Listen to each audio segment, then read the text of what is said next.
Before SLS is boarded, each of its parts must pass a strenuous certification process. Now, the rocket's been designed, so we have our script, and all the roles have been cast, but we're not ready for a debut performance yet. In our other episodes, we've talked about how many different forces are at play during launch and space travel. The effects of each of those forces must be rehearsed, from the biggest to the smallest role. One recent rehearsal was the qualification mode of firing, or QM2, which tested a major player in the SLS cast, the solid rocket booster. Now, as fun as all the smoke and fire of an event like QM2 can be, most testing is less dramatic, but it's still important. Alaika's Andrei engine tests, and it's easy to see that parts of the rocket are under pressure. But a failed stress test on a fuel tank might reveal a barely visible hairline fracture, which, despite its size, could still threaten the mission. It's kind of like how, if Romeo doesn't hit his big line, "What's soft? What light through yonder?" Then Juliet doesn't get the cue for her line. Considering the various roles on SLS, let's take a look at some of the many tests that it is undergoing, or has coming up. Thermal vacuum, electrical discharge, debris impact, avionics power quality, thermal protection system, engine adaptation, acoustic, wind tunnel, fit check, actuate, base key, materials, structures, green light, cold flow, control, ultrasonic, valves, X-ray image flight test, pyrotechnics, shell buckle and knockdown factor, magnetic dipoles. Work to be done. That brings us back to an earlier point. NASA engineers have developed extremely effective testing processes over the years, and they are dedicated to taking the time to combine these powerful parts with the care and precision they require. As with any performance, we only get one chance to make a first impression. Because of all of this thoughtful and rigorous testing, NASA expects the Space Launch System to get a standing ovation. Thanks for watching No Small Steps.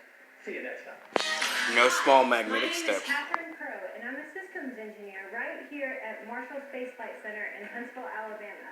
And this is rocket science in 60 seconds. NASA's Space Launch System, also known as the SLS, is a powerful rocket that can carry the Orion spacecraft as well as crew and large payloads to the moon. The SLS rocket is powered by twin 5-segment solid rocket boosters and a core stage with 4 RS-25 engines. 2 massive tanks hold hundreds of thousands of gallons of liquid hydrogen and liquid oxygen to provide propellant to the 4 engines.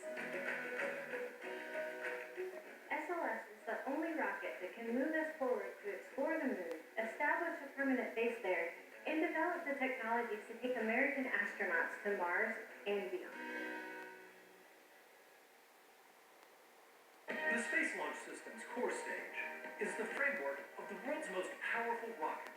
But before it's assembled and integrated into SLS, the core stage's 5 sections will need a combination of more than 750 sensors.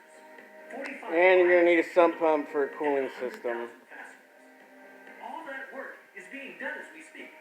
Let's take a closer look. At the base of the core stage sits the engine section, home to the 4 No cooling RS-25 system. engines, the thrust structure they push against, as well as more than 18 miles of cables. Because of this section's complexity and the extreme temperatures and vibrations it will experience, nearly 500 sensors are being installed in the engine section to monitor conditions. The core stage contains 2 separate fuel sources, the liquid hydrogen tank and the liquid oxygen tank. Together, they hold a combination of 733,000 gallons of propellant. This fuel is kept so cold that it will actually shrink the tanks up to 6 inches in length and more than 1 inch in diameter before they expand again as the fuel empties.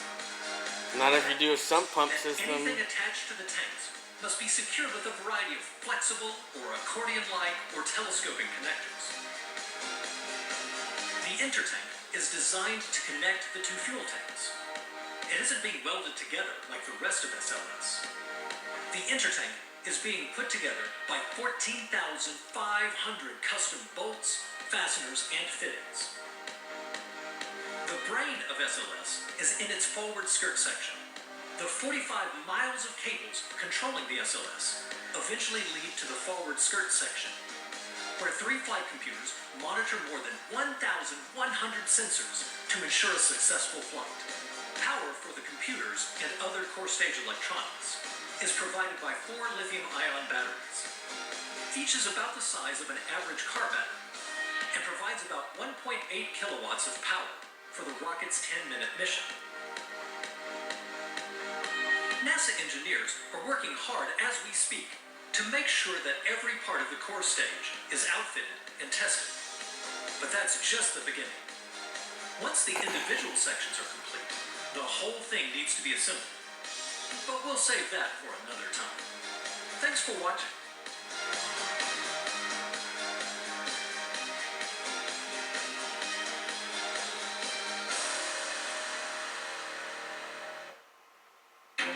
It has been called the world's greatest piggyback ride, a space shuttle atop a Boeing 747 jet aircraft.